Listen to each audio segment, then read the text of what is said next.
Hello everyone, this is Tufa with you from my channel Art Tufa. You are always welcome to my channel. আজকে আপনাদের সাথে আমি share করব কিভাবে আমি আমার একটি পুরনো পেন্টিংয়ের উপর নতুন একটি পেন্টিং তৈরি করেছি। চলুন শুরু করা যাক। তো এটাই হচ্ছে আমার সেই পুরনো পেন্টিং যেটিকে আজকে আমি নতুন একটা রূপ দিব। তো দেখতেই পাচ্ছেন এই পেন্টিংয়ে আকাশের কালার বেশ ডার্ক হয়েছে আর মেঘগুলো আমি যেমন চেয়েছিলাম সেই টেক্সচার আসেনি, তাই ভাবলাম এই পেন্টিংয়ের রং দিয়ে নতুনভাবে শুধরে দেওয়া যায়।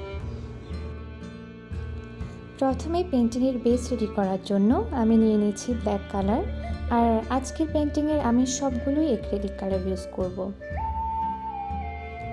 রং ব্লেন্ড করার জন্য আমি নিয়ে নিয়েছি একটা ফ্ল্যাট ব্রাশ। ভালো মতো বেসটাকে কালো রং দিয়ে কভার করে নিব যাতে পেছনের পেন্টিংটি সম্পূর্ণ ঢেকে যায়। আস্তে আস্তে ব্রাশ করতে হবে যাতে একটি স্মুথ বেস তৈরি হয়।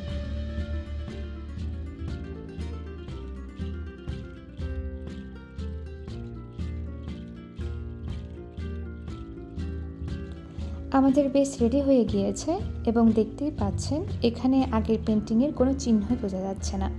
এবার রং শুকানোর জন্য 5 মিনিট অপেক্ষা করে নেব। অপেক্ষা করতে করতে আমি একটা মিক্সড কালার বানাবো, যেটার জন্য আমি একটি কালার নিয়েছি যেটার নাম ইয়েলো অর্কা। এবার নিয়ে নিচ্ছি ব্রাউন কালার। ইয়েলো অর্কা আর ব্রাউন কালার আমি মিক্স করব। কালার মিক্স করতে করতে আমার বেজও শুকিয়ে গিয়েছে। কালার দুটি মিক্স করে নেওয়ার পর ফ্ল্যাট ব্রাশ দিয়ে পেপারের উপর থেকে নিচে লম্বালম্বিভাবে স্ট্রোক দিচ্ছি। স্ট্রোকগুলো আনইভেনভাবেই দিচ্ছি, যেটার কারণ একটু পরেই বুঝতে পারবেন।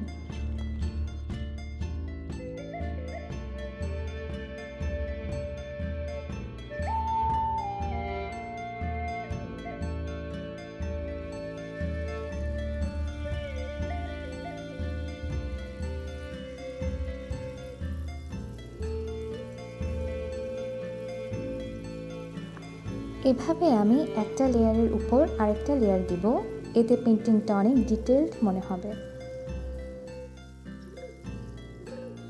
এবার আমি ব্রাশের এক সাইডে অল্প সাদা রঙও নিয়ে নিয়েছি যাতে বাউন্ডারির কাটগুলো একটা অন্যটা থেকে আলাদা সেটা বোঝা যায় আর সাইডগুলো হাইলাইটেড হয়ে যায়।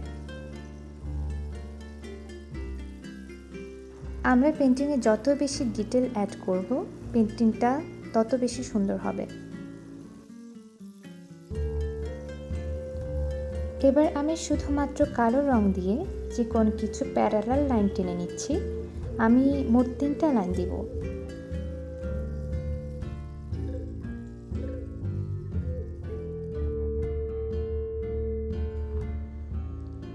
এবার আমি কাঠের সাইডগুলোকে আরেকটু হাইলাইটেড করার জন্য আলতো হাতে কালো রং দিয়ে ব্লেন্ড করে নিচ্ছি।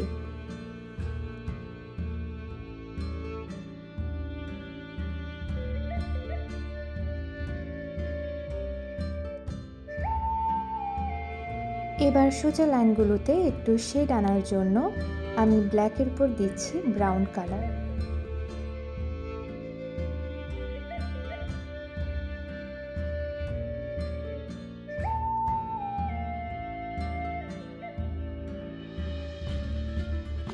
রঙগুলোকে ভালো করে ব্লেন্ড করে নিচ্ছি। হাইলাইট করার জন্য অ্যাড করছি সাদা রং এবং আবারও ব্লেন্ড করে নিচ্ছি।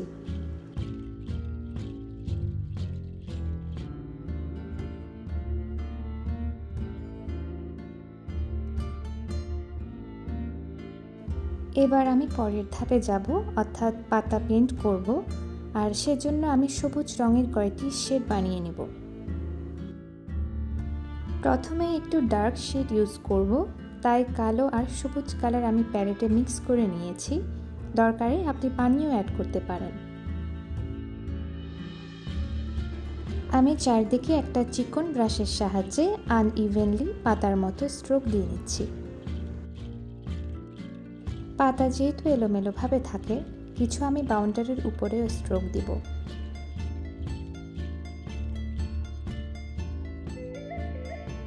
পাতা যেমন ছোট বড় নানা আকারের হয়, তাই আপনি যেমন ইচ্ছে তেমন করে পাতাগুলোর শেপ দিতে পারেন।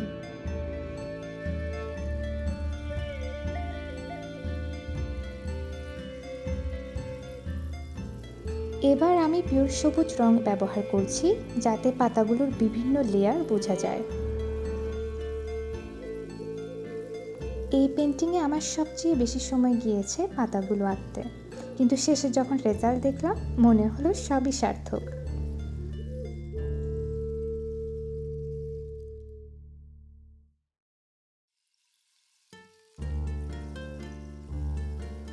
এবার আমি নিয়ে নিচ্ছি হলুদ রং, যেটি আমি সবুজের সাথে মিক্স করব।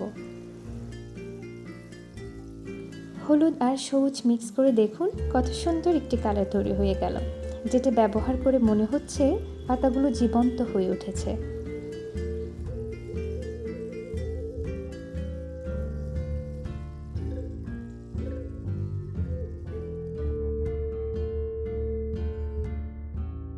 ছোট পাতাগুলোর জন্য আলতো হাতে ছোট ছোট স্ট্রোক দিব।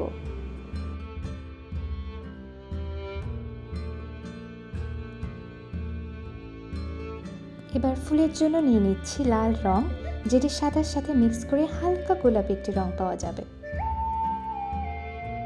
মিক্স করার পর আমি গাছের বিভিন্ন অংশে ফুলের শেপ করে নিচ্ছি, পরে এগুলোকে হাইলাইট করব।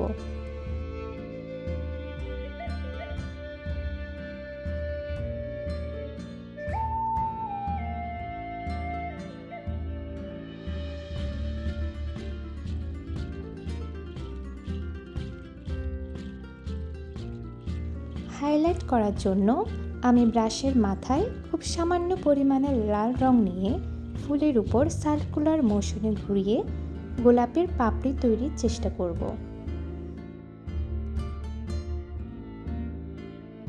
একেবারেই তাড়াহুড়া করা যাবে না, খুব আলতোভাবে ব্রাশ চালাতে হবে।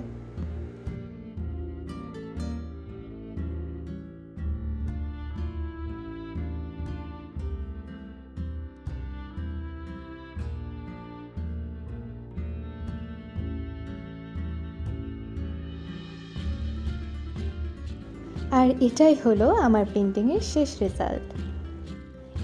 দেখে তো আমি ভীষণ স্যাটিসফাইড। কমেন্টে জানিয়ে দিন আপনার কেমন লেগেছে, আর আপনি কখনো পুরনো পেন্টিংয়ের উপর পেন্ট করেছেন কিনা।